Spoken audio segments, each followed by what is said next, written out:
रात को व्रत खोलने के लिए मैंने बनाई थी मसाले वाली सूखी अरबी। पहले इन्हें उबाले था, उसके बाद मसाले से इनको फ्राई कर दिया था और आटा गूंद कर रख दिया था रात के लिए ही। पूरी रात को ही बनाऊंगी। उसके बाद हम लोग पहुंच गए थे मंदिर, मैं, भैया, भाभी, मेरा बेटा और मेरे पति देव।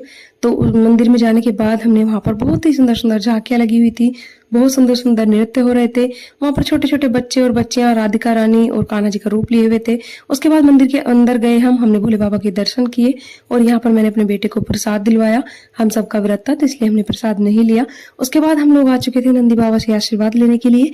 नंदी बाबा से आशीर्वाद लिया और आशीर्वाद लेने के बाद हम लोग मंदिर से बाहर आए। हमने 2-4 फोटो वगैरह खींचे, क्योंकि फोटो ही है जो यादें रह जाती हैं। बाकी तो सब मतलब आईने जो होता है ना, गुजरा हुआ वक्त नहीं दिखाता, वो बात सच है। उसके बाद रानी के भजनों पर यहाँ पर सभी नृत्य कर रहे थे, तो यहाँ पर बहुत ज्यादा मन लग रहा था। मंदिर में हमने नृत्य वगैरह देखा और बहुत ही मतलब अच्छा लगा मंदिर आकर। उसके बाद हम वापस 11:30 बजे रात को घर आ गए थे, क्योंकि 12 बजे हमें भी अपने जन्मोत्सव की तैयारी करनी थी। और मेरे बेटे को सुबह से ही लूडो खेलने थे, लड्डू गोपाल के साथ, तो ये लूडो खेलने लग गया था।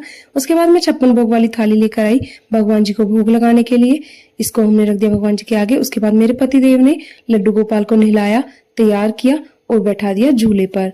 और झूले पर बैठाने के बाद इनको फूल माला पहनाई और बढ़िया सा तैयार करके अपने लड्डू गोपाल को। और लड्डू गोपाल इस पोशाक में बहुत ही सुंदर लग रहे थे, जो कि भाभी ने भेजी थी, पीले रंग की।